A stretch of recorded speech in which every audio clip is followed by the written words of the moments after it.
do I mean, I hear a lot. I talk a lot to like managers and owners, etc. And sometimes it feels like they kind of get left out of the limelight a little bit, also by the players every now and then. Do you feel that you have like that good relationship with the players that they also really show their appreciation? I do. This team's been, I mean, our team's kind of like a family. We've had the 6 main roster. The 6 people on the starting roster have been with the team for a while now and consistent. And our new subs, and everyone's just kind of gelling together. Everyone's there to support each other. We all have each other's back. And honestly, I'm okay with taking the backside. You know, I'm here to support these players and get them to where they need to go. I'm here to support the staff so they can, reach their goals. So me taking the backside, not a problem with me. Yeah. So someone needs to do it after all, right? Like you can't always all be the flashy players in the front lines. Is there any particular player you think we should be watching out for that has been putting in a lot of like really good work lately? Honestly, there's not. I mean, the whole team, with the new meta and, transitioning from goats to what it is now, and then, with the announcement of 222 coming out, everyone's had to do the extra work. So I'm excited to see what tonight brings. Okay, well, I mean, so are we, obviously. And while we have no restrictions here, we could maybe see something coming out. So I'm looking forward to that. Are there any other shout outs you want to do? Any people you want to thank, or people you want to, well, do the opposite to? No, I don't want to do the opposite. No, I just, like I said, just very happy to be a part of this team and be able to help them. I thank the team for sticking with me through all this time because, I've had some stuff going on. But they've stuck with me and supported me. The coaching staff, again, has really rose up and done everything. And all of our players, all of our community, everyone's just really cool. I love it. Okay, well, very good to hear you being so positive about it. I want to thank you for your time. I hope we talk again in the future because I always like having these chats. So yeah, good luck. Maybe have fun watching the match, of course, and we'll see you again next time, I hope. Yeah, sounds good, and good luck casting. Yeah, thank you very much. Well, everyone, that was Espen, who's the GM and owner of Winnable. Very nice to hear something, obviously, once again, that's not a player perspective. How are your thoughts on that, Zach? Like, what are things you learned from that? I think it's just nice to hear from people who work with the team but aren't necessarily the players, because then you kind of get more of that insight into what really goes on kind of behind the scenes. Because yeah, you like to see your favorite players go out and do these massive plays, but who's helping them keep a good mentality, making sure that they stay practiced, making sure that they stay well, you know what I mean? So it's just very interesting to always get their side of the story. Yeah, it always gives a little bit more of an insight to the whole um, culture within a team, if that makes sense. Like hearing that some teams like really like a family, some are more like the individualistic types, and that also really brings out a little bit more. I think players generally don't give as much of a vibe to that as managers and coaches are able to do. But what we are able to do is look a little bit about what these teams have been doing in the past. I mean, they both only played one match, so we don't have that much footage from them from this tournament. But they both haven't dropped a map yet, so that's already a good start, obviously. But you said you've watched a little bit of their games, and obviously that's something I can definitely ask you about. So what do you think? What are we going to run into, you think? Well, with phase one, we all know Salt Shaker, really good Orisa player. Playing Orisa even before, Orisa kind of seemed heavily in the meta from last season's tournament. I believe that they kind of ran off with the win there. And I think that's partially due to how just before the times they were with their team comps, with that Orisa, with those like triple support, just things like that. But Winnable, who I've also gotten to watch, this is some of the first time I've actually watched them. I believe, I forget who they faced. I think they were the ones who faced against Title Esports. I could be wrong. I've been watching a lot of footage the last couple of days, and they do kind of stick more towards that goatish style. I have seen them, I believe they were playing the bunker on the first map that they played. So they're definitely not afraid to switch it up and go to something that's a little more meta at the current time. But I'm not gonna expect to see too much of a difference. I think in playstyles from either of these teams, they seem like they were really comfortable on what they were playing. So how they're gonna head up today, I think is gonna be really interesting to see. Yeah, the mentality might come into it as well. Obviously, we just had a huge announcement today that might influence decisions a little bit, but there's no balance patch that's come through. Like everything that we've heard today is all been on is all on the PTR. So while they may have been like low key prepping for it a little bit, what it actually is going to be and what meta shift is going to come in with that is not the same as it's going to be playable on this current patch. So while yes, they might be capable of running a 2-2-2 or maybe planning to do it in the future, it's not going to be the same 2-2-2 and the same capacity that you can do right now. So I don't think that's something that's really going to influence their game today. But who knows? We might see something that we haven't seen in a while. Yeah, definitely. And going into the match, I mean, we're starting off on Eichenwald, which, I mean, we earlier, if you were able to tune in, we did have a match on Eichenwald, and I mentioned how the first point, when you're running like a Pharah, it feels like it's a lot easier to kind of like take up that space, that they're not running like that double hit scan. So we're probably going to see maybe some of that going in here. But once you get past really that first point is when you want to start running your snipers, because it's just so open. So from both these teams, I think we're really going to have to see some big Widow, Hanzo plays, and then Pharah plays, of course, going on the offense here for first point. So looking at it, I'm thinking that we're going to be seeing a lot of DPS plays. Could be wrong. Like I said, Winnable did seem to kind of favor their familiarity with like GOAT stylish comps, but they weren't afraid to go over to that bunker-ish style. Meanwhile, phase 1 is kind of a wild card. You never know what they're going to play. They're going to probably play the Orisa, but other than that, it's just kind of a wild card. Yeah, and I mean, I've been going over Salt Shaker's profile because, like you said, very big Orisa player, played Orisa before it was cool, as you might say. But this current competitive season, not a single minute on Orisa is played. It's just been Bastion and a Reaper. So, like, I really don't know what they're up to, but they could be up to something really exciting. And yeah, I mean, once again, I'm just excited to get this started. I really hope we're going to get into the game soon. We're just waiting for the last player or two to get into the lobby and get things going, unfortunately. Like I said, starting on Eichenwald, a beautiful map in the Black Forest of Germany. Looks like we're going to get the last one in, so we can actually get it going, well, basically whenever we want. Yeah. Yeah, But, so... yeah, like I said, Eichenwald, German, Black Forest. I don't know. There's a lot about Germany that obviously gets noticed about people. I always say don't mention the war, and then you're probably good. But... I don't know. Like I think the most fun thing about Eichenwald as a map is just it has this very very nice medieval German aesthetic to it, and I think they really did a good job of capturing like the detail of how that is so culturally valid, if that makes sense.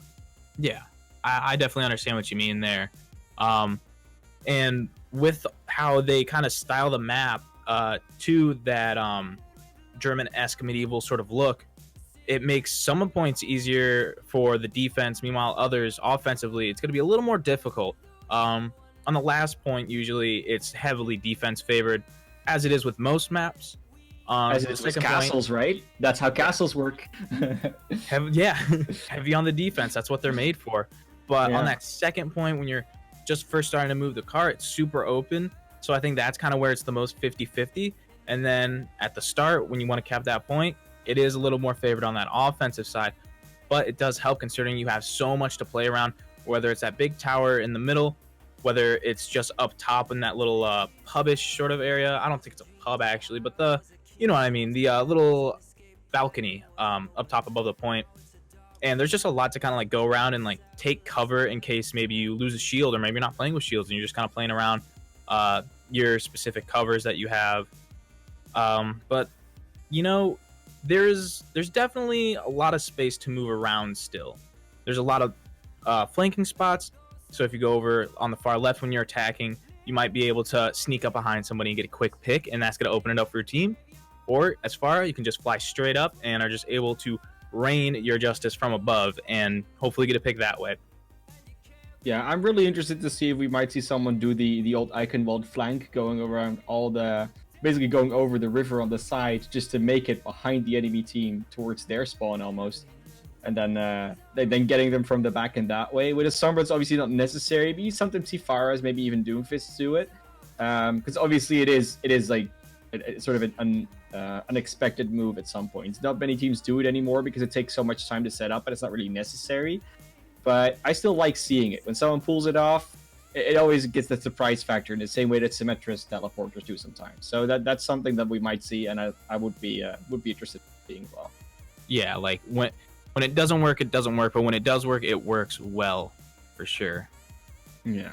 Well, we are in the map now, so we're actually going to get this started. And before we actually get into the plays, remember, guys, there is an MVP poll under the Twitch panel, so don't forget to vote on your favorite player. I know it's a little early because no one has even fired a bullet or a projectile or anything just yet, but it's going to happen at some point. And when enough have been fired, you might have been able to make a decision, saying, like, this player has done it for me. This player is either blocked or absorbed or negated the effect or just shot and hit as many bullets as I deemed necessary for them to get that vote for me. So, yeah, it might take you 4 maps, might take you 5 maps, it might take you 2 seconds, but don't forget to vote. That's all I'm saying. Yeah, and looking at this defense right here, triple tank, 2 DPS, 1 support. That support being the Mercy here. With these tanks, I mean, they all work pretty well together with that, like I said, pull port combo. You know, you just go ahead, throw out your ults as Orisa, and then the Hog just goes ahead and hooks somebody in. But the D.Va also will prevent the other team from possibly doing something like that. The D.Va can eat that ult when it's coming in, and then that Hog is just going to have to hope for a hook if someone's out of position. And even if they do get hooked, that D.Va can just fly up, try to eat all the damage that they're about to take, and then just fly off again.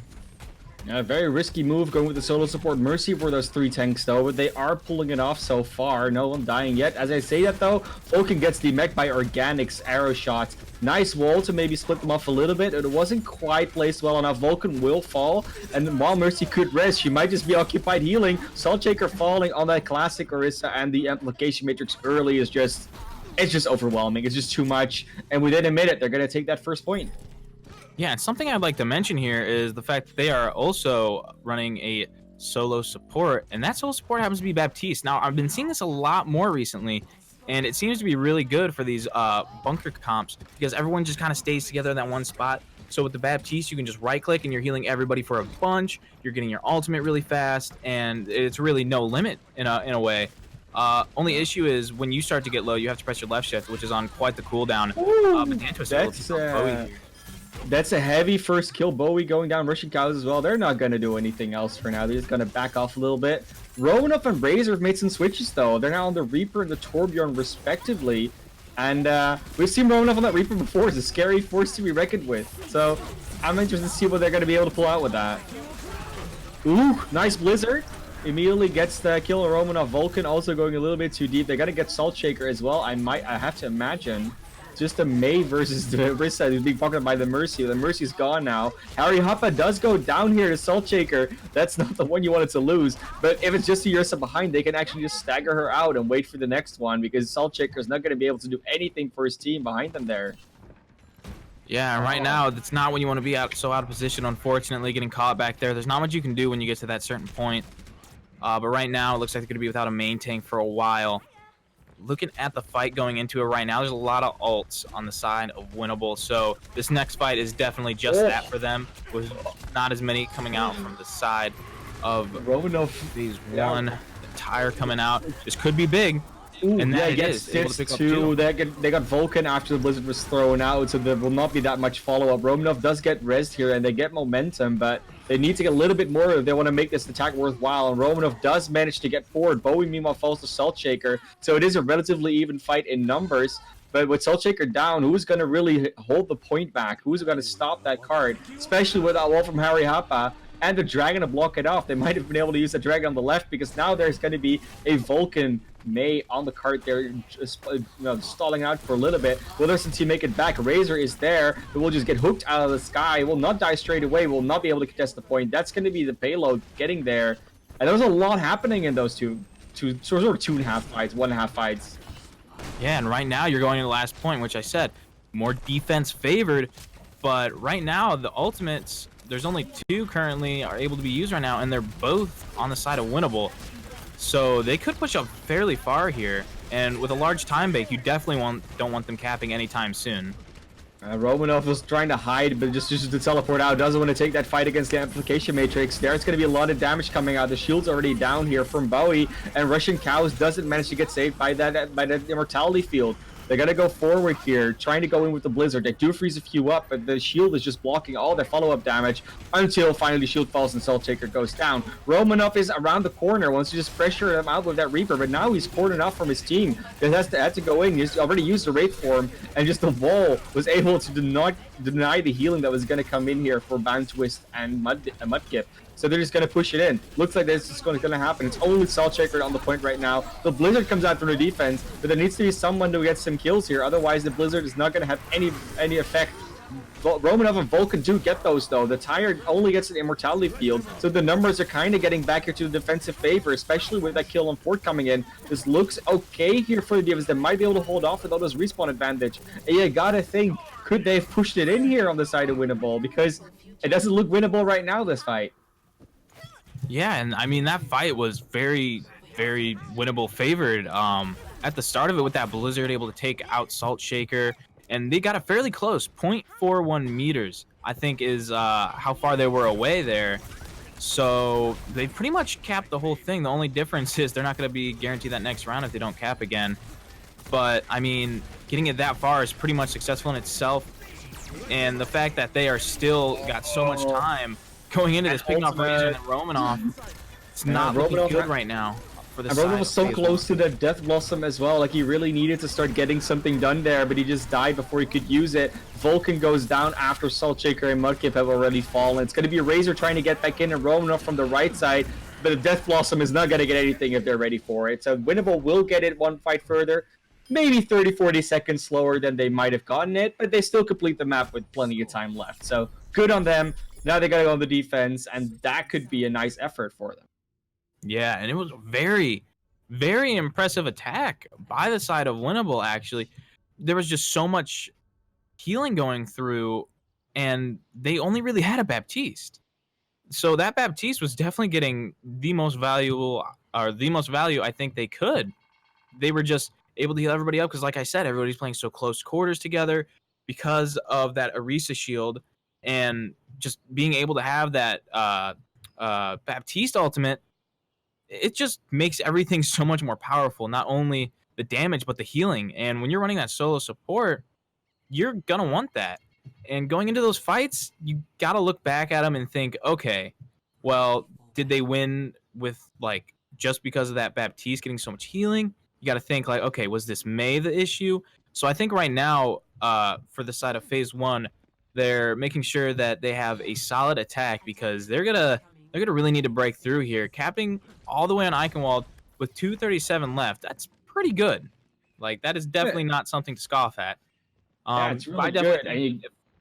Well, I mean, you got to remember as well, right? Phase 1 is still the champions of the last tournament that we've had. So they've gone with the style they're currently running. They've gone all the way to the finals and won it there. So it's really impressive for Winnable to start off this strong as well from that perspective. But you see the bunkers again on both sides. Let's see how they shake out. Yeah, you got that 2-3-1 with your 2 tanks, your 3 DPS, and your 1 support. And that is the Baptiste. And then over on the side of Phase 1, they're doing the Mercy Baptiste. But Organic right now able to pick off one of those supports. And also being able to pick off Vulcan here at the start. Yeah, it's a good day for Hanzos today. I already saw in the last match we casted today where he was just ghostly, completely popping off there. And now it's going to be Russian Cows getting the Hanzo on the other side. So Organic and Russian Cows really having a little bit more of a favorable Hanzo game for themselves. And good hold so far. I mean, they start off well. Yeah. I think what the Phase 1's going to need to do here is try to pick off that Baptiste, which is no easy task. Because you got the Ashe who's trying to focus this Fire Mercy. And meanwhile, that Baptiste can just throw down his Immortality Field if he starts getting low. So it makes it really hard for them. They're able to get the hook on Salt Shaker here, getting him in close quarters. Yeah, Salt Shaker luckily had the Fortify ready, but Mudkip goes down. Razor and Romanov fall. This attack, it looked a little bit okay after Salt Shaker got away in safety, but they just can't get anything out of it. The kills just keep coming in here for the defense. And like you said, they should have like the healing and damage boost advantage with both the Mercy and the Baptiste, but it doesn't seem to shake out that way right now. Yeah, this defense is just doing so good. They're able to hold back near the point, just firing into that choke, making it so difficult for them, phase 1, to even walk through. And once they do make it all the way through, most of the time they've been down a man or two. So then it's just like the fight seems really, really difficult to win there. So honestly, a great defense right now by Winnable.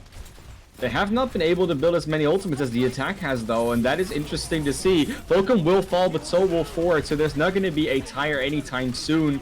And meantime, they're just going to go forward. They have the barrage ready, they have the dragon ready, they have everything they want, but they really need to start getting some more kills if they want to clean it up. Romanoff is doing a good job of those. Already got 2 with the Junkrat. There's another 2 and the supercharger from the Pharah. And it looks like this will be the first point cap.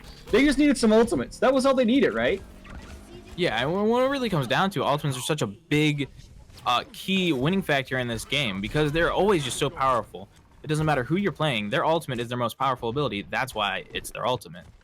And with so many coming through there, it makes it nearly impossible for that one Baptiste to be able to heal everybody up through all of it.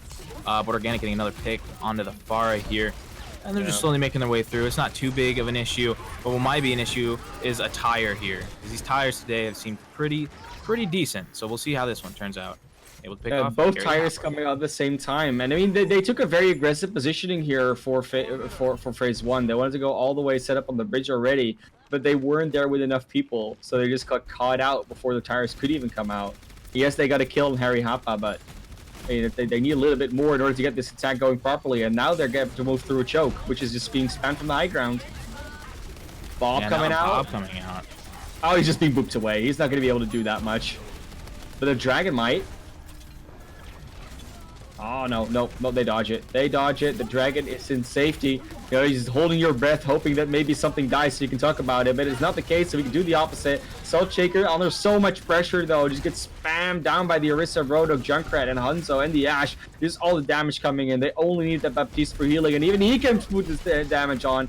Romanov has also fallen, but it's not really important right now because they're just resetting. Every kill that comes out now is just a little bit of a stagger. Yeah, they got to back up here, use the immortality. They don't want to get too low. They know they wanted to be aggressive there, but they felt like they might have been going a little too aggressive. So they threw that down as a little bit of an insurance of like, okay, no one's going to get picked here. We're just going to walk back, heal up, and get ready for the next fight. And Organic is just able to get these small picks here that just really stall out the fight.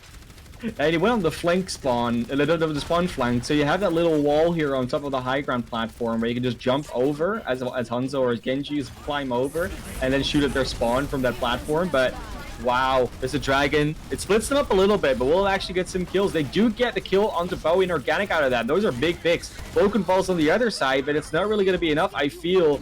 Looks like they're going to be a little bit of a numbers advantage here. And it was a nice, quick cleanup. Didn't even have to use that many ultimates for that. Yeah, not that bad of a take there. They're going to have the Baptiste ultimate going back into this, and it's just it's such a nice ult to have because of how much damage you can put through that thing. And on the side of Winnable, though, we have quite a few ultimates for them. They're almost up to all 6 of theirs. Everyone above 80% are already having it. And a good hook right now onto that Baptiste is going to make it a little bit harder here to keep pushing this cart. They've really been doing a good job with those halt hooks so far on the defense. Romanov falls to Organic with another nice headshot of that Storm Arrow. And right now, they're just burning them down with an Amplification Matrix. There's not really much Selchik can do besides just try and stay alive behind the payload. But he's just going to get halt hooked out there. Dun Twist and Vulcan will also drop off the map in order to give not too much ult charge over. But I think only Vulcan really achieved that goal successfully. Yeah, and that's a pretty massive team fight for Winnable to win. Because they only used one ultimate, and they're already halfway back on it. Meanwhile, over on the side of phase 1 here, ultimates, they have the Torb ultimate, which can be fairly good at keeping people out of the way that you don't want them to be. So on that bridge, it could be a lot harder to take space. But Mudkip, nice great kill. shot under Harry Hoppa there to start off the fight. That's definitely what you want to see. Harry Hoppa may wanted to go for the flank bob, but can't get that off right now. Romanov being chased down by a tire will fall to that. Razor, meanwhile, has gone down to another nice hook combo, and Ford just gets Mudkip with a trap somehow. So it looks like this is just going to be another fight win here for Winnable. And with only 18 seconds on the clock, it doesn't look like phase 1 is going to have a lot of opportunity to come back in and actually even potentially get a proper fight out. Yeah, it would be nice for them to get back, though. They still have that Torball, and they almost have their Bongo on the Orisa here. so definitely could be close if they're going to be able to touch it, but I don't think anyone's going to be able to touch it in Oh, time. Romanov. He touched it with the teleport. It was the snapshot. It was a beautiful one, but I mean, it's the only one even was close. So even if he touches it there, it's not going to be enough for the rest of the team to make it there. Winnable getting a very convincing first map win here, I must say. Yeah, definitely. They had a really good offense, a really good defense, and all really just based around the same comp, and in a sense, because they only have that Baptiste for heals, which Baptiste is more or less, I feel, by the community considered as that off heal, but he can have a major healing output there if everyone's playing together, and just, it's pretty insane. I'd like to know how much healing he did, and he did close to about 2,000 or 20,000, 2,000. Yeah, no, that wouldn't be quite as impressive. Yeah, I was gonna say. I mean, Razor's stat as well is pretty interesting, right? So he prevented about 2k damage with immortality fields, and you know how small like the health sliver is, but that means that the immortality fields either didn't get destroyed quickly enough, or they just had really good timing on them, or both. So both Baptiste really showing some interesting stats there. I mean, 20k healing and that immortality field stat, they're both pretty damn impressive if you ask me. Going into the next map though, I mean, what is something that you think works well for phase one? Because it seems like Winnable kind of is beating them at their own game in a little bit. Winnable did seem very, very solid on their attack and defense, but phase one, I've seen them play on Hollywood before, and I think that their comp works really well on that map when they're defending. So I wouldn't be surprised if they try to go for that. So if Winnable do want to ban a map here that would be in phase one's favor, I'd say Hollywood, because I think Hollywood is probably one of the best maps for them to run their style of team comp on. But whether or not they are going to do that, I'm not sure. They'll probably ban something like Horizon. That's the safe bet. Like always, you know, if you just say Horizon, I'm going to guess 90% of the time you're right. Yeah, 90% of the time, what you do. Potentially, we're gonna get an assault ban. That's the thing we see most of the time, right? Is you're gonna ban an assault map because that's just don't want to play it. But both these teams playing these Orisa compositions, I think they might not even be that mad about playing assault maps, because that's really where they shine a lot, because you can set up so well. You can set up that entire defense, and you can set it up on point B as well if you want to. But yeah, I mean, it's interesting always to see what teams go for. I don't know. Like I really have no clue what they would potentially go for. I do feel though that, like you said, Hollywood might be a good pick. But then again, if Winnable realizes that, they could also just ban that out, like you said, and then just force them to go to somewhere else. But within the current map pool, I don't know if that matters a lot. Does that make sense? Like, I don't know, because obviously they can't go to Hollywood straight away anyways, so you don't have to ban out Hollywood now, because you can't play two hybrid maps in a row. Oh yeah, good point. I completely forgot about that. Yeah, I also sort of did for a little bit. I'm sorry about that. But I mean, so in that case, do they want to ban out an assault map? Do they want to not go to Junkertown or Dorado, for instance, or maybe just avoid control maps? Like, what's something that they would likely to do in that case? On the side of Winnable, I'm not sure what they would want to ban here. Be kind of tricky considering that they kind of did run that same style of comp, and they're both, I know, very comfortable on it. I know phase one is, and from that last match, obviously, Winnable is very comfortable on it. So what they might ban, I'm not sure, but I feel like phase one, when they pick a map, probably going to be control, and I'm going to assume Lijiang Tower. That's just a fairly good map. I've seen them play on it before. Like I said, I haven't got to see much of Winnable's past games and how they perform on certain maps. So what they decide to do here will be interesting. But they're going to decide to ban Temple of Anubis. Good old assault bans. That's something I'm not unfamiliar with. Yep, and then immediately Romanov, not even waiting for... Young. Let's go. Yeah. Not even waiting for the ask of what map they want to play. They're immediately on Lijiang. No surprise there. Yeah, I don't know if it's surprising or not. It's an interesting choice. I think both teams definitely have some interesting strats going into control maps.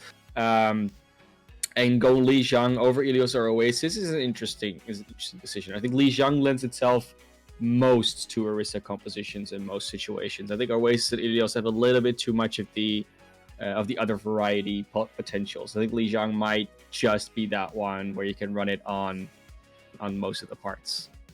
Mm-hmm. And I think that phase, like, if I really am thinking right now who would win what sub map on Lijiang, and think about it, I think phase 1 will probably be able to take control center. I think that Winnable, I think they'd probably be able to take over Gardens, but I think Nightmark is going to be the one where I'm not quite sure about, and that's the one we're going to start off with. Mm-hmm. So it could be very interesting to see what comes out through this. Yeah, I wanna see Romanov's Ashe again. We've seen a lot of good plays coming out from Romanov on the Ashe in previous editions, previous matches. So I really want to know if that's still a thing. Maybe it's going to be the Widowmaker even. Definitely the long range hit scan just as good as the Reaper is, and the Reaper has really been working out for them so far. So that might not be a pick they want to continue running. But again, we'll see. I mean, they might have something very exciting planned for here. What I do expect is Orisa from Salt Shaker. Like, it's almost inconceivable that he doesn't play that, right? Yeah, it'd be very hard to catch Salt Shaker out here not on Orisa. I think in the last map, I could be wrong here, but I think he was only on Orisa, and I think once he switched to Winston for like the last round of a map. But yeah, no, it's pretty much just Orisa for them.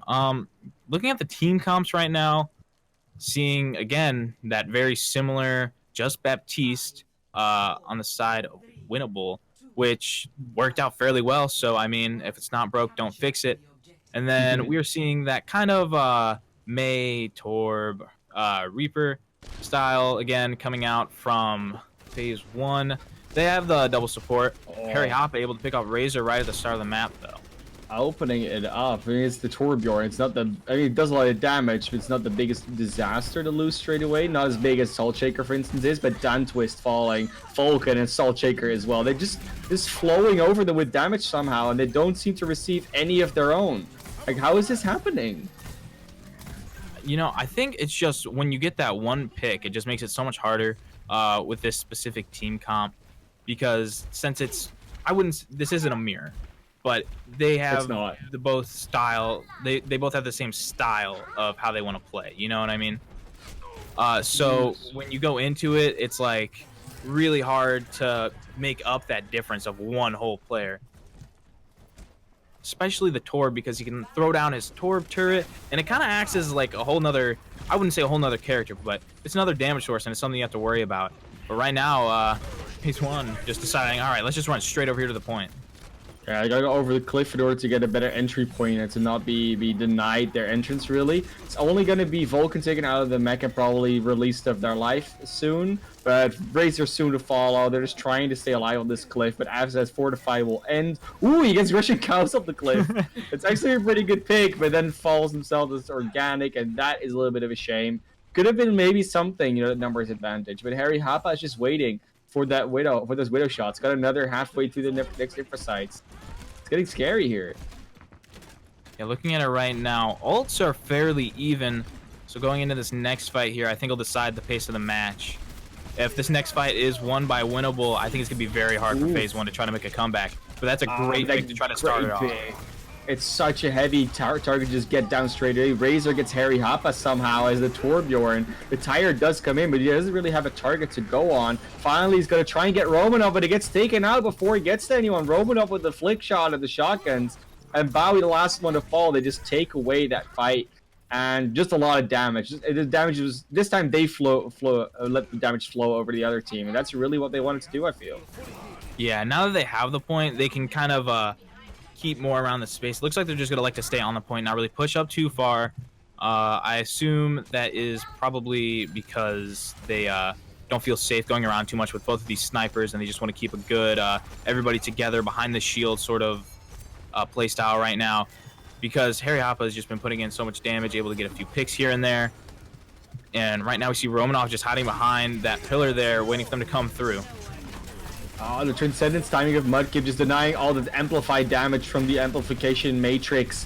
Romanov tries to go a little bit aside, but they can't really do that much from damage, so they're trying to get closer with Salt Shaker and Vulcan. They're doing a good job, already taking down momentum. Organic, Bowie, forward, everyone going so low on the side of Winnable, and they will all fall eventually. They just ground through that team, especially after that piece died. Yeah, and right now on the side of Winnable, you got to be a little shaky. Yeah, you got a few ultimates you're about to have come up online, but you got to know that Phase 1 still has a lot of their ultimates too. So going into this fight, I think that this is probably the best chance for Winnable to kind of bring it back a little bit here, maybe pull out a couple ultimates more on the side of Phase 1. And we are seeing quite a few come out right now. They use the Molten Core, they use the Amplification Matrix, they use a lot to try and get some damage out. The damage is being done onto them, and in fact, it's just going to be Salt Shaker, Down Twist, and Vulcan goes going very low as well. Razor does fall first, though, and Romanov doesn't get a counter kill onto Momentum, who is the only healer. Will that Devil get anything? No, it won't, because they saw it coming. So Romanov not getting anything for that, but they are at least at 89%, so this is one fight territory. And who's going to take it home? That's the main question. Razor now going over to the Wrecking Ball. Salt Shaker on the Doomfist still. They just get still organic. This fight's not over yet. They're 1-1, both losing a damage dealer. Razor trying to go over the cliff, will not get hooked and thrown off, but meanwhile, Down Twist is going down. That's a big loss. The Tire's trying to zone anyone trying to come in here, but he's going to the wrong side of the point. Only gets Vulcan's D-Mech there.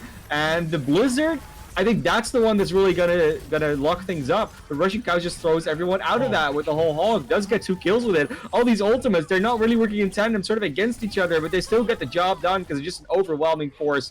And it looks like Winnable is gonna walk away with this first point after all, but that was a little bit closer than it maybe looked for the first fights. Yeah, 89 to 100, definitely not a one-sided affair there. But in the end, you could see Russian Cows when he pulled out his whole hog, he was actually focusing over on the Hammond, shooting him in the corner while he was frozen, and just keeping him stuck. And the Doomfist tried coming in, and unfortunately he got stuck in the whole hog as well, so they both ended up going down to that, already putting them down 2 more than they really needed to be there to try to take that point back, making it really difficult.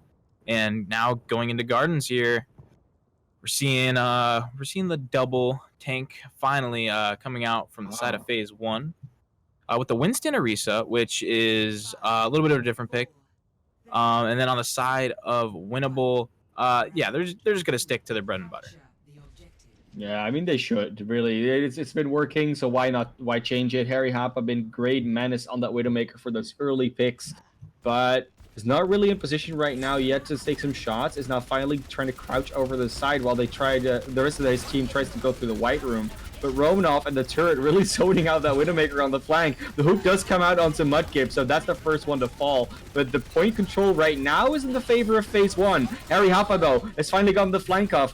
Bowie falls, Organic does, so Harry Hapa not getting the picks, and they're paying dearly for it. That flank not really working out with the Widow so far, and the first point control for Phase 1, and the fight still not being over. I think they're just gonna try and reset here, but it's taking a little bit longer than it maybe should. Might even get some stagger kills on the Momentum and Fort, and yes, they do. So, 50% already here, and the first fight's barely over. Yeah, it's a pretty good way to start off your fight here. They now have a pretty good point control, and the big thing there is I think they switched over to the Winston to try to take care of that Widow in the background for Harry, but now switching over to the Mei, it's going to make it a little bit harder for this Winston to kind of jump in on anybody because they got to be cautious of getting frozen or getting walled off from the rest of the team. So now the playstyle here is going to have to be a little more conservative for Vulcan.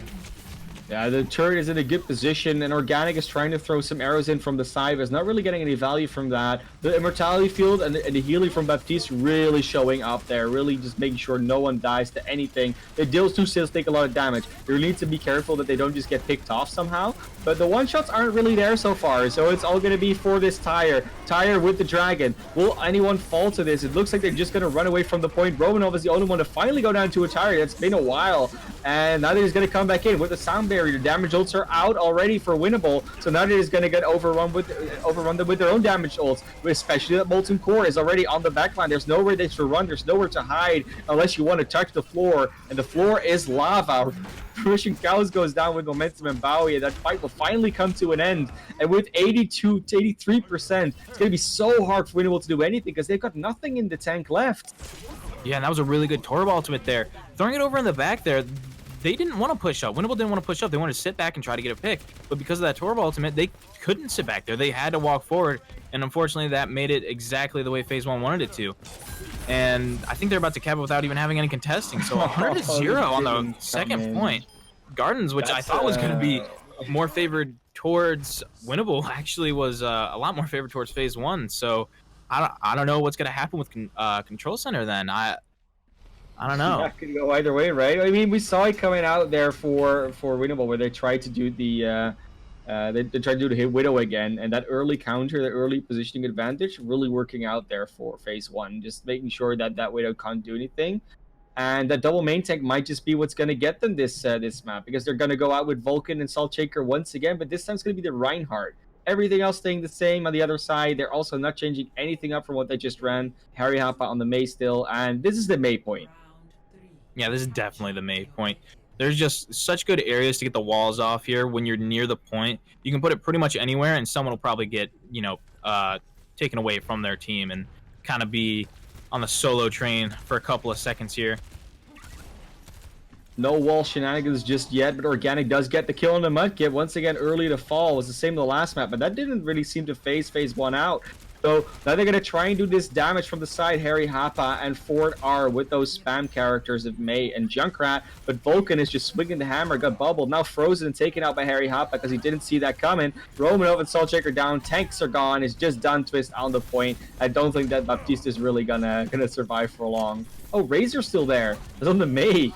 Finally gets taken out by the Roadhog, but I mean that fight at least ends now. It's not like there's already 15% before it ends.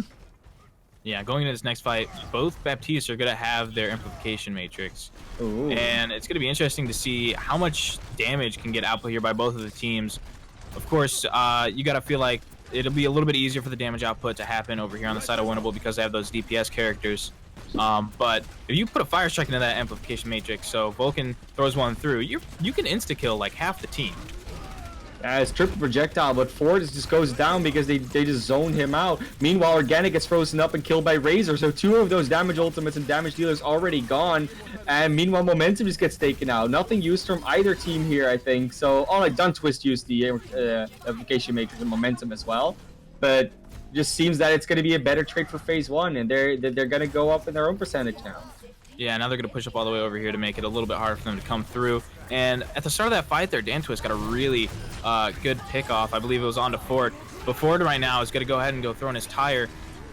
He's going to be able to pick up Razor. But the Blizzard's still able to come out here. Are they going to be able to pick off Bowie is the big question. The Blizzard from the grave guarantees the kill on the Bowie, but the Blizzard on the other side seems to be a little bit better. Can the follow be there? They get Vulcan, but there's still a main tank left from the side of FaZe 1, and meanwhile they're getting the fix themselves. Russian Cows and Fort to fall, and Winnable's got to go and try again without a Blizzard because they just used it. Yeah, and this upcoming fight here, FaZe 1 had some pretty good sustain, but there's a few ultimates on both sides, so it's about to get a little colorful on the screen. Here comes the grab. Oh, immediately taking down Russian Cows. Yeah, and it's just those 2 tanks going down is such a big deal because yes, they have like they have 4 tanks on the other side. Oh no, it's 3. Sorry, but May's half a tank, so let's just say they have 4, and then they have 2 on the other side. So yeah, just have more health or more sustain. The only thing you need to do is get them close enough so you can do the damage. And if you just deny Ford and Organic and Harry Hop all their damage with your shields, looks pretty good, right? Yeah, and at the moment being, 2 ults currently, I believe only versus 1 ult. Well, actually, no, they're about to get Organic is about to get their dragons here. So, and right now they're all really grouped up, so this dragon could be big, potentially.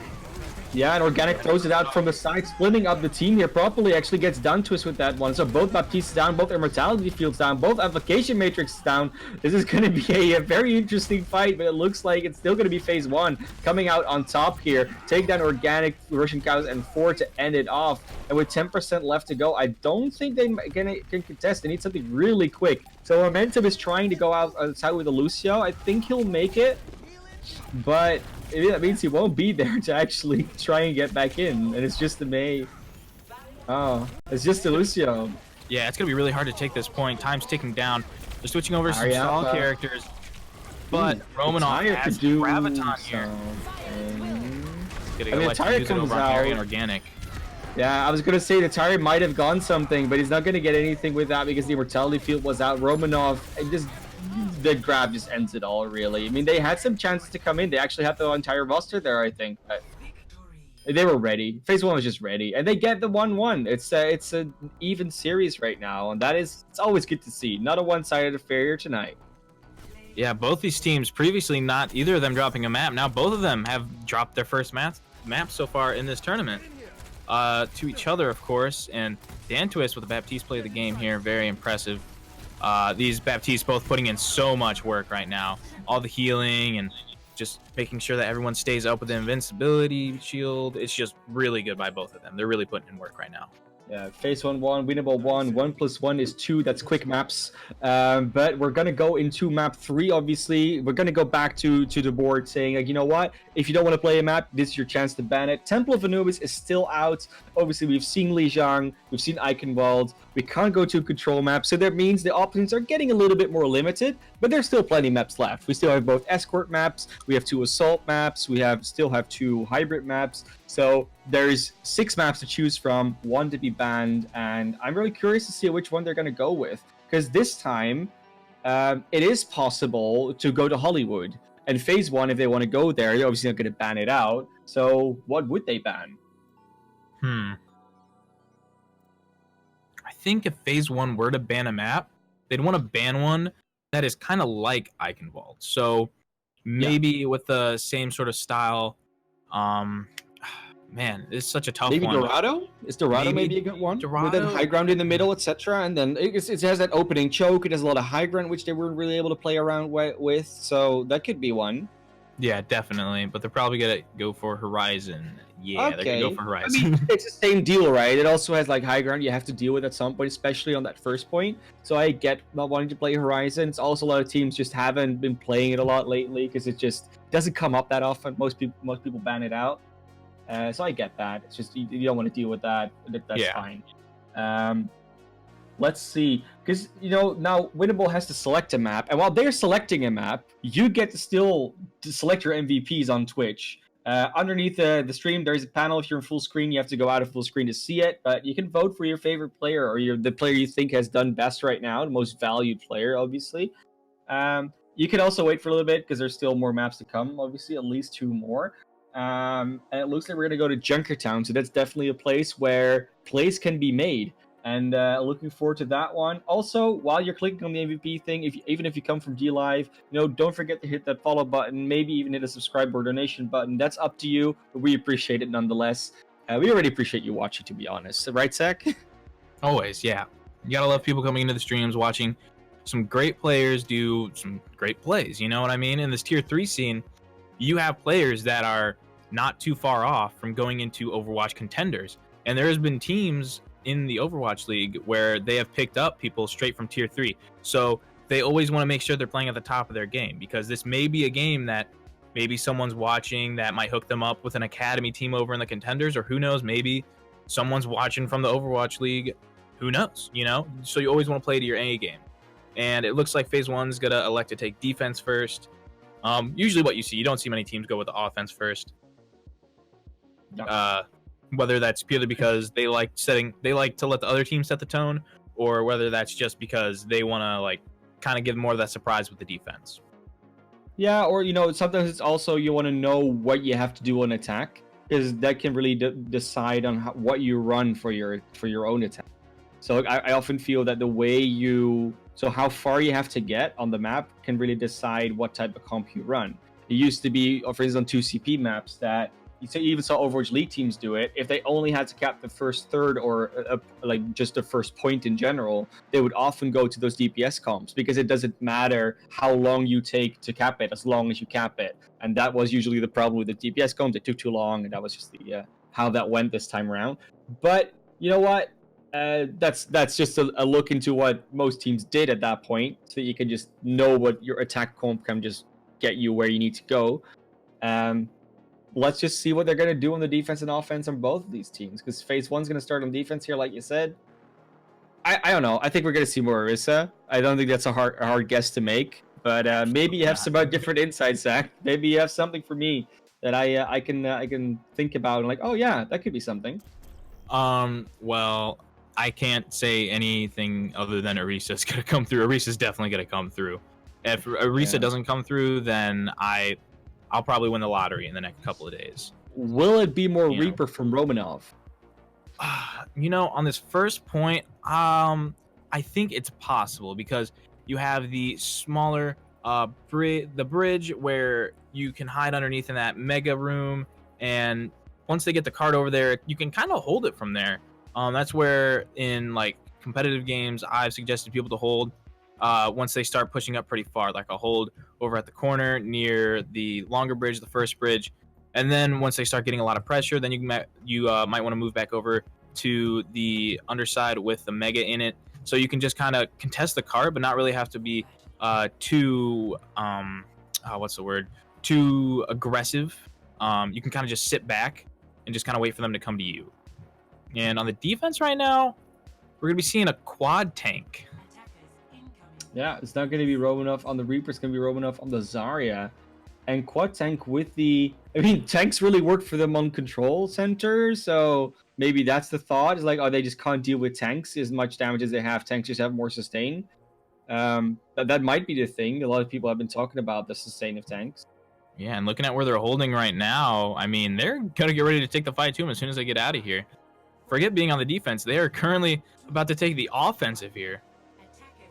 I love it. I mean, I like to see that stuff come out where they just go like, I'm in your face, and they're really doing it. So it's gonna be Razor and Romanov just pushing back Bowie into spawn. Meanwhile, they're trying to do something here around the cart with the Sombra and the Pharmacy, but momentum just gets taken out by Vulcan, just chased into the sky, and it's gonna be a tough ask to really get out of spawn. Even yes, they charge up a lot of ultimate charge with the DPS, but you got to get some kills, otherwise that cart is never going to start moving, and it just keeps on going and going and going. This fight is not ending because it's not really a fight. It's just a brawl. It's just we're trying to get picks, and the other team was just trying to not die and get out. And Mudkip still gets 2 here. They're still not done. Mudkip gets another one. The Lucio on the tear. He's trying to get another one, but luckily Farah and Sombra both have pretty good escape mechanics. Gets another one!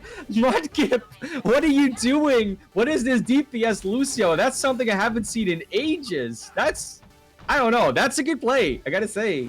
Yeah, that was very impressive. I was about to try to mention how Harry and Organic were kind of causing a little bit of disruption, but Mudkip, I mean, he was really holding his own there. If you don't think there's any DPS that were previously on the roster, then you're wrong. There's Mudkip right there for you. But unfortunately, Organic is going to get, or Razor's going to get picked up by Organic, Romanov to Harry. Things are just kind of going back and forth right now. Yeah, but Mudkip is still alive. You gotta watch out for that Lucio now. He's hacked up, and he will not be anymore soon. He's gonna go after Russian cows, and together with Romanov, he can really lob them up, and he can shoot them down. It's just Bowie on the point, but that lone Orisa, that payload's not gonna heal you enough against the onslaught of DPS Lucio and Razor. Momentum is gonna come back in, but that res will probably not be a safe one, so they're gonna have to try and regroup again. And Mudkip and Romanov, just the sole heroes, holding that off. Yeah, Romanov was actually able to get a shot onto Bowie because his armor's just barely peeking through that shield, and I could see that happen there. We got shot in the arm. He flinched a little bit, so he had to walk forward right into Mudkip, who was just putting all the damage on him, and he just booped him up, and he just made him a free target, you know. So that was a very good play by them to try to hold the point. Everybody got back in time. Going into this next fight, we see some ults right here on the board, so I think we're probably going to see this Mercy ult as an engagement and then go from there. Oh, Romanov taking out Harry Hop because of the infra site already, though. Duntwist also fallen. It's a lot of healing gone, but Mudkip is still alive. I'm going to keep saying that because he had the sound barrier on, and that means they have had enough sustain. Fort goes down on the other side. That means no EMP going to come through, and Fort's not even close to it. Salt Shaker will fall, though, but that's self-destruct. If they break the shield, that might be a lot, and get Russian cows with it. Bowie gets Vulcan, but once again, Mudkip is still alive with Romanov, and Duntwist as well. Romanov wins another Widow 1v1, and Mudkip is just unrelenting, just goes through that shield, and they can't finish him off because it's Duntwist just healing him back up. Ford is on the cart now, but he's alone. He's just gonna run away in invisibility and in shame, and it's another good hold here. Yeah, they gotta get that Lucio. They gotta get him. Right now, I think the win condition is probably going to be this EMP. If this EMP isn't big and is able to pick off probably about like 2 people, then it's going to be nearly impossible for them to break through this defense here unless some amazing play comes through by one of the snipers possibly, which is definitely not out of the question. Definitely not out of the question. The Dragon splits them up a little bit, but there's not really an opportunity to really attack them because they're on the defense and they didn't want to walk forward.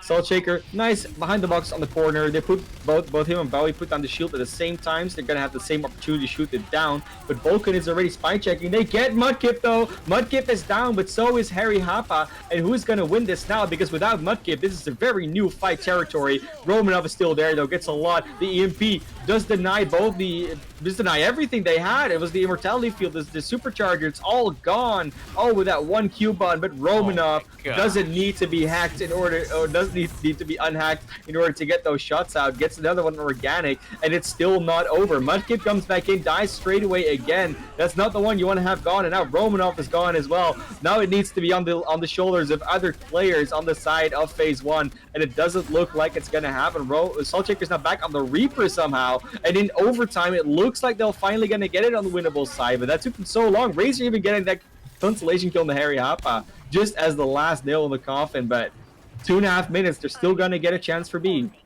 Yeah, that was a good way to make a comeback there. Everyone was staying behind the shield, slowly pushing up to the point, but they had to be careful of Romanov there. Romanov was just picking off everybody in the head. So, of course, knowing that, they were like, okay, everyone needs to stay way closer together. We need to play behind the shield, and that's exactly what they did. And as soon as they could, they focused him down, and he was hitting a lot of his shots. Romanov was really, really pushing it there with how many kills he was getting, but Organic is just going to go ahead and snipe him back really quick, just to remind him that he is also able to hit those headshots.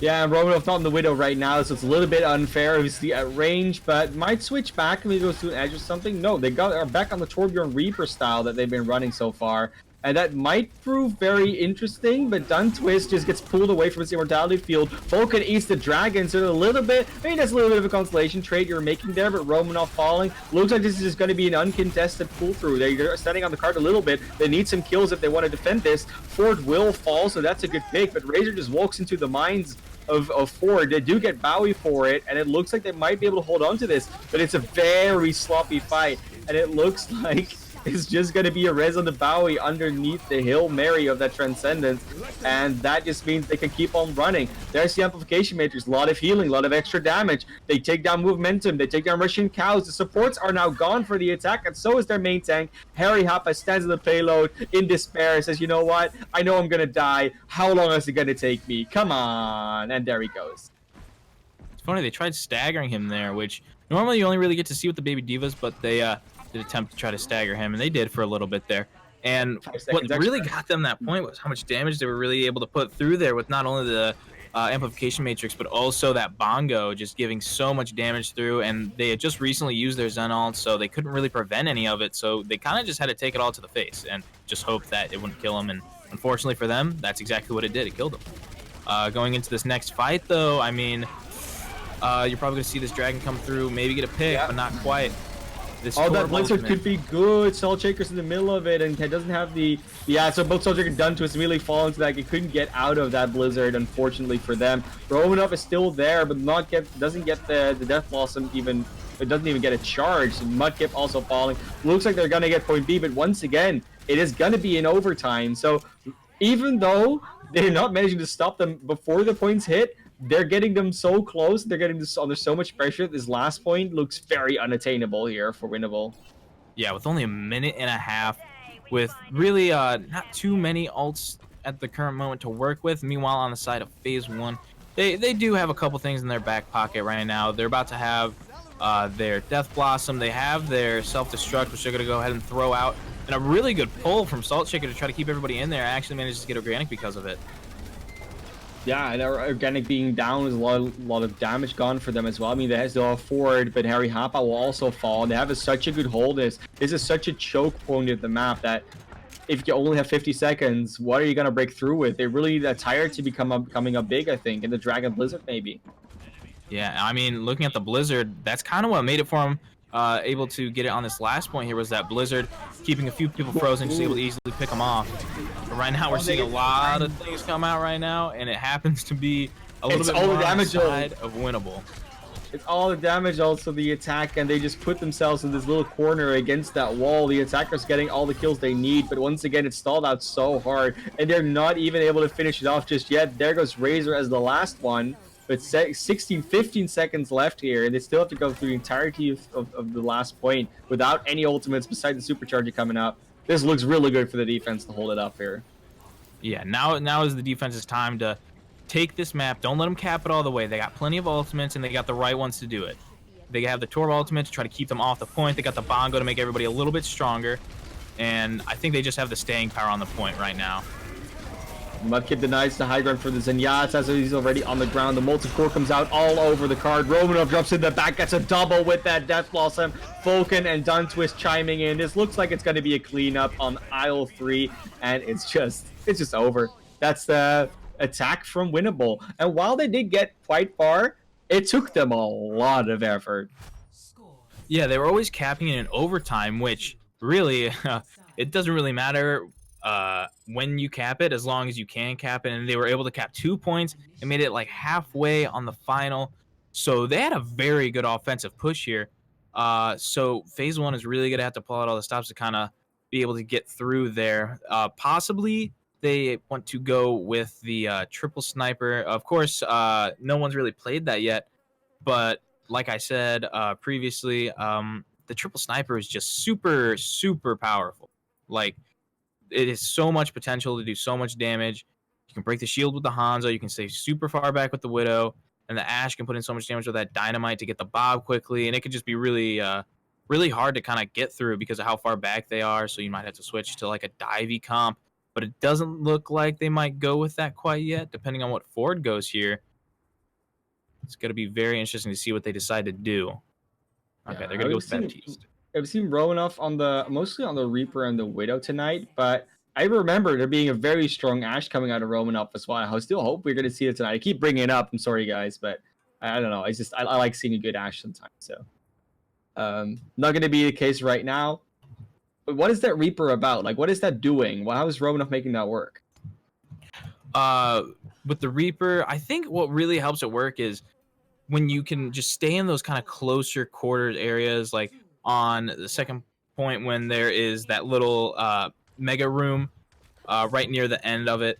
You can just kind of hide in there and wait for them to start coming around the corner and get them there. And then especially on that second point, you can just come from underneath or up top and just drop down, use the Death Blossom exactly like he did, and just pretty much get those guaranteed kills. Yeah, Organic trying to get the kill on the Romanov. It's going to be Harry Hoppa getting the headshot. So Romanov is already out, but it's still going to be a lot of tanks and healers on the point. Duntwist will follow Organic, so the snipers on the flanks definitely doing their job already. Falcon will fall because of a nice halt hook combo, at least the hook. And Razor, it looks like a first attack not going that well for phase 1, but they have some time to work with. Yeah, right now Mudkip just looking for a way out. Decides to go over to the Mega. He's trying his hardest to get out of here right now. I think he's going to be able to do it. I think he's got it. Unless, yeah. the pull. But Fort was killed in the meantime by Romanov, so it's actually a pretty good trade there because you'd rather have that Lucio who's coming back quickly than you missing the Baptiste. Yeah, and right now I think it's going to be really hard without that Baptiste because without an Immortality Field, you could get picked off fairly quickly here with this team comp that phase 1 is running. And especially with that damage amplification going through right now, Hook not quite able to find anybody. Organic is so good at flanking all this, and Harry Hoppa still taking the flank, taking down Romanov as well. And that Immortality Field, if it hadn't been there for Duntwist, I'm pretty sure that Organic Dragon would have gone at least a kill or two. So Vulcan, they will get momentum. So that's the other support gun, constantly fighting one support down, but Harry Hoppa has that angle. So Mudkip will also fall. They do get a nice halt. They do get a hook. They get 2 from that. That's a lot of damage gone here for the defense, but Harry Hoppa is still trying. Doesn't try, I mean, it tries hard enough, obviously, but it just didn't get what they wanted as a result. So it looks like this is gonna likely be point A here for the attackers in phase 1. Yeah, they'll get it. No attempt to defend this, but they're gonna hold up close here with Winnable, and that is an interesting thing they can do because they were still there. Yeah, and the Bongo immediately coming out from both sides now. Everybody kind of pulling out their ults, but that hook is just completely taking everybody out right now. You really got to be careful with these hooks. They could be coming out from any angle. You just don't know where Romanov finally getting his pick off onto Harry. was gonna say finally gets that win in the 1v1 duel. That wasn't really happening so far, but it's just getting to free fire still. And that high ground positioning looking very good here for Winnable. It looks very good, but they need to stall this card out. They need to start getting some kills. And meanwhile, it's gonna be Russian cows being pulled down. The Dragon's not gonna get anything but split the team off a little bit. And Bowie just immediately on his own in the middle of the enemy team, not gonna survive for long. Romanov gets the punch on the fort, and yeah, they'll be able to continue going forward. I think that might even get the point here because they got a kill so late.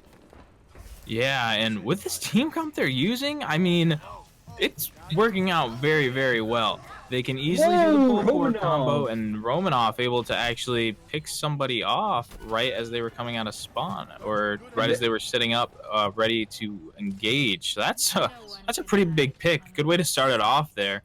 And I mean, going over to a little more traditional goats, minus another support instead, Organic is going to be staying on the Hanzo for now. Whether that changed in a second or not, switching.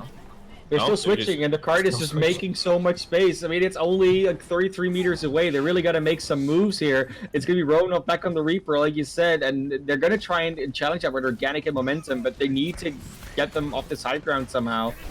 They're just not defending. They're just not putting anything. They couldn't defend on the door, and now they're trying to find a window where they can, but someone needs to touch this card, and no one does. They just pushed them up with the whole hog, and that is just going to be phase 1 winning out Junkertown by default. It was just no contest. Yeah, and the issue was Harry was trying to get over there to contest, but when he put his wall up, he was just too high, and he wasn't technically on the cart. So it just made it all the much harder for him. And right now you can see that blizzard coming through that really got Winnable that second point there. Organic really making sure that they hit their shots. Really good by them. But map got to go over to the side of phase 1. Now I believe 2-1. So Winnable obviously still showing they're a good team. So of course it's still very very winnable for them. I'm trying not to do that. You know what? It's their own fault for picking the name. Like, I mean, we can't help it. We're not doing it on purpose. Like, if we do it on purpose, you hear us grinning like idiots.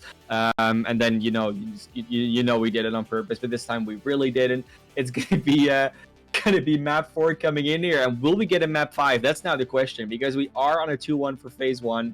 Winnable gets to pick the map, but phase 1 first gets to ban one. And that's going to come out of one assault map that's still left. They're going two control maps. And Dorado.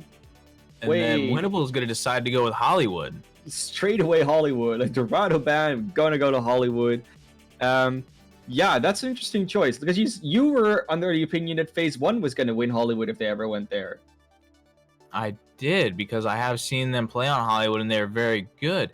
So maybe I think Winnable probably have watched VODs on phase 1. It would be very smart for them to do so, and they seem like the team that would do that.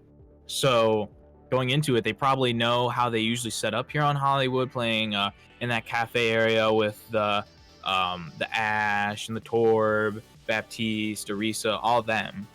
So they might actually have a strategy here, which I'm kind of excited to see, that would take them by surprise, take phase 1 by surprise. Very possible, and also very likely, of course. You know, if you've been preparing for a match and you have material on the other team, it's definitely worthwhile checking that out, see kind of how they play. But I think it's very hard to practice again what phase 1 does as well, because whoever runs a Torbjorn and a Reaper, almost no one does. I mean, Torbjorn has become more of an acceptable thing, but Reaper with it, that's quite new. And I think the way that phase 1 is running, the hero combination that they're running, is very hard to practice against. You might have the VODs, but VODs don't always tell the whole story. Yeah, I have to agree with you with that. But I mean, going into this, I'm really nervous for Winnable. I totally think that they can still take the map. I have no doubt that it can be close here. Yeah. But seeing phase 1 play this map a few times, you know, I think it's definitely not going to be the easiest thing for them. But just because I don't know much about how Winnable does on this map, I think they played it in their last match. It's kind of getting a little fuzzy now. Like I said, I've been watching a lot, so they kind of get mixed up every now and then. But I believe they did play on Hollywood, so they took it. So they do feel comfortable on the map. But do they also know how comfortable Phase 1 feel on this map? Yeah, so I think a large part maybe of why they picked it is because Hollywood has just been a very present map in tournament formats lately, so they're just familiar with the map. But they might have had a lot more success going to Numbani. That could have been a map that they could have done very well on. You know, there's a lot of high ground there, you have the momentum in the streets phase. I don't know, that could have been a map that looks good for winnable in a lot of ways, but it feels more like Eichenwald than Hollywood does at least, so that could have been a thing, but I don't know. Like it's one of those where coulda, woulda, shoulda. We're gonna see Hollywood, and that's that for now. And after that, we might have to see Busan. Actually, we might have to see. It's gonna be either Oasis or Hanamura if we manage to get to map 5. So different stuff. And looking at this right now, this defense here, not something I was expecting to see. I was expecting to see a little more DPS heavy. Romanov, though, still on that sniper role, and so far doing really good at it. Coming on the offense here, they're going with that Solo, Baptiste, Junk, Mei, Hanzo, just the stuff that's going to break your shield, freeze you up, and keep you stuck. You know, so that's definitely something that could help them in that way. But the first pick going over to the side of Phase 1. And they try to do this rotation where they go in front and then go back to the security room, but they just get these trade in picks here. So it's both Forda and Romanov going down, and Romanov a little bit better at that rush. Just get the tanks. Just get both of these quote unquote off tanks right now. But there is the hook onto Bowie. They just always also go down. There's just trades back and forth. Mudkip diving a little bit deep, but just get out alive. Romanov coming back on the McCree, but this fight is not really a fight. Once again, it's just both these teams trying to get as many picks as they possibly can, and it looks like the defense has finally claimed the numeric dominance, as we call it. Yeah, Romanov decided to switch over to the McCree, maybe to kind of deal with the Hog a bit more, so if they get aggressive, they can flashbang them if they're trying to take a breather or hook somebody. But another hook, speak of it, is going to come through here. Yeah, it definitely comes through, but doesn't actually net a kill. Momentum and Dantuis both using their immortality fields to great effect. Salt Shaker destroys the one, but there's another hook from the defense. Got to be organic falling, so they really need to do something here on the attack if they want to get through this, and they're just being stifled. Momentum goes down. Ford falls again. They've switched over to the deep, and no more Junkrat now, and they kind of seem lost. I think it's not that they really seem lost. I think it's just the fact that how fast they're able to get that hook combo. And with that Blizzard there, that's absolutely massive. They got way too aggressive on the side of Phase 1 now, and I think they're about to pay for it. Oh, and we saw that happen on Eichenwald as well, where Phase 1 got a little bit too aggressive, and then they got pushed all the way back to point B. And yeah, they're likely, they might just even lose point A for it, but they did buy a little bit of space by fighting up so far. It could be another contest coming in. Dragon right now. Ooh, that was a good wall. He does fire up. The wall was good, but they do manage to make it to the point, so it's going to be Vulcan. Oh, they're trading out, but it's just going to be Romanov doing better together with Razor, and it's just going to be momentum left. Will be taken out as well. And with 97.4%. I mean, a full hole is not possible anymore. A draw is, I think, also impossible at this point, even if they do not manage to get point A. But wow, so close. Such a nice recontest. And like you said, the wall and the dragon almost made it happen. Yeah, right now they're going to like to go all the way back over to that GOAT standard. Can't forget about it, 3-3, which usually does really well here. But Romanov taking the pick off on the Russian cows there is going to make it a little bit harder, and then Vulcan getting organic. Going into this, they might want to just back up and take another fight. Yeah, they do get Mudkip, but Bowie falls straight after to the counter charge. Oh, actually, Salt Shaker taking them down. So it's just they get some picks here, but it always seems like the trades are going to be better for the defense. Yeah, I'm going into this next fight. Not really too many ultimates to work with here. This self-destruct is probably going to have to come up big, whether it's being able to pick off Dan Twist or Mudkip here. We'll have to see. Oh, they get Bowie straight away with that dead eye because the shield was broken, and that is not what you wanted to see happening. Dan Twist, Romanov, everyone falling on the attack. 20 seconds left. Can they even get a regroup out with Ford being staggered like this? That's the main question.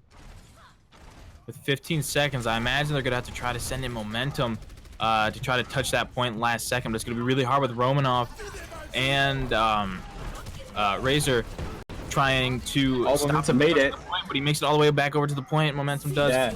Putting it into Can overtime. he get the tick? Can he get the tick? No, I don't think he can because they actually made it back to the point. Ford gets a kill onto Razor, but meanwhile the entire attack has fallen besides momentum. It's just going to be Ford trying to get to the point, but he won't even make it. So 97.4% is where it's going to end. That is not impossible to hold. We've seen a lot of first point holds onto Hollywood, but it's a rough one. That's definitely not what you want to have happen. Yeah, but they did capture it with quite a large percentage here, 97.4. So pretty much on the offense, they're going to have to fully cap it here, which I've seen teams not even giving up a tick on this first point here. So I think this is still a very, gosh darn it. I'm going to have to say, it's still a very winnable map. I mean, it's not as losable as you might think it is. Haha, I turned it around on you. You could also have gone that way, Zach, but you had to do it, didn't you? You had to. Well, I mean, it doesn't really matter. We're just gonna see another round of Hollywood here, and we know it's not gonna be a draw. I think this is, even for Blizzard game systems, you can't have a draw on this. It's just you win or lose. With like percentage capture like that. Mm-hmm. It's gonna be Rona on the Ashe. This is finally the thing I've been waiting for. Maybe they have the stream open. They just heard me say it like 50 times, and that just happened. I mean, it's caster blessing. It's not caster curse, guys. Yeah, defense though. The defense is gonna probably run this Bastion here. I wouldn't doubt it. No. Forward, I imagine. I don't know. Forward, I would like to say is probably gonna go another DPS, but they really are probably gonna want that Mercy here. So a little unsure right now. But Bowie, they're gonna go with the Orisa Reinhardt. They give in to the pressure. They say, phase 1, you've been doing great with it. We're gonna do even better with it. At least they're gonna try. And I'm curious to see where it's gonna work out. Romanov going back over to the Reaper. Doesn't stick to the Ashe. I'm a little bit sad. I don't know. I maybe cursed myself. Maybe like they debated me on purpose because I said it so much. I don't know. Yeah, organic here, just trying to get a little bit of a ult charge. But right now, Dan Twist with the most ult charge. Bowie actually up to 50 right now. Double shield immortality field speed boost. They're gonna get close to the Bastion. They're gonna be able to dodge a lot of damage. But they really still need to get some kills, and Romanov actually won going very low. They finally make it into the cafe, but the cafe is not the thing you need to capture. You need to capture the objective, and they're still not anywhere close. The rotations come out from the defense. Now they're ready to receive them, but when they drop from the high ground. Application matrix from the attackers. This is going to be a lot of damage coming out. The application matrix is not good for defense because it didn't point at any enemies, and it's actually going to be the attackers taking everything out. But Organic gets a double with the dragon. Is it going to be enough? Is it going to be allowing them to come back in? It doesn't look like there's anyone near. It's not going to be the same situation, and it looks like this might just be it. The ball is going to try, but Romanov is ready to receive them. He says, guys, there's a ball coming. Stop him from coming in, but he will make it. Bowie is there. Russian cows on the Tracer of all things. Doomfist, momentum on the Lucio, Ford on the Soldier, a lot of mobility, a lot of damage, but they need to get some kills, and it doesn't look like that's going to happen. It's just going to be DPS and Bowie and momentum being taken down, and it looks like phase 1 gets the 3-win victory, and wow. I mean, that was a really good showing from them. Yeah, it was a really good showing from both teams today, I feel like, but phase 1 definitely able to take away the win here with very, very good defense, able to hold it off there at the end, and then previously on Junkertown, they were able to get it to a pretty good standing. They didn't really have too many issues when it really came to time, as you could probably tell. So looking at it now, you got to think, you know, going forward in the matches now, hopefully phase 1's able to keep this momentum being the last tournament's champions. Are they going to try to go for it again this time? Winnable, able to get a map off them. And, you know, that's definitely something you're going to want to put down. We got a map off of phase 1, the last tournament's winners. And, you know, I mean, going into that lower bracket now with Winnable, I think they're definitely not going to have that difficult of a time going into it. They're a very good team. Phase 1 is a very good team. It's just a really good matchup we had here today. Definitely. And to talk here about the matchup and to be congratulated by everyone here is Don Twist. I think it's the Baptiste one trick at this point. Very flexible DPS. Yeah. All right. Watch your language, man. Class. Yes. Sorry. I'm sorry. Yeah. Very impressive showing today. You guys actually ended up dropping one of the maps there, but you were able to bring it back and then now taking it 3-1. What do you think what do you think happened during that match that really kind of helped you guys turn it around from taking that one loss and just turning it into that win streak? Yeah, so we were starting to lose. We were trying to play around their game. They came out with a comp that we might not have expected, and we tried to counter it with some hero picks. But we ended up being able to counter it using instead of just changing heroes, we also changed playstyle, and I think that's definitely what helped. Yeah, and when you were playing on, I believe it was Eichenwald, it was kind of a really like back and forth sort of situation there. What was the kind of comms during that fight, or during the map, I should say? There's a lot of comms to switch heroes. Definitely. We were having a lot of trouble, especially getting on the high ground phase of the map.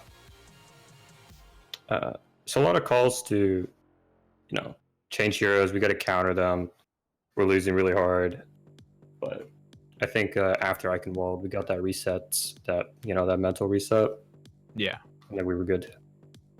Right on. And then over on Hollywood, you had a very, very close almost capture there, and you were able to make it back.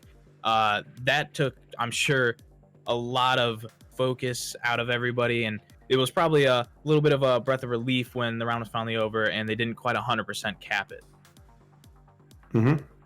So then in the next round, what was the plan? Was the plan to go up into that cafe and kind of push them down onto the low ground where you could get them, or was that kind of something that happened on the fly?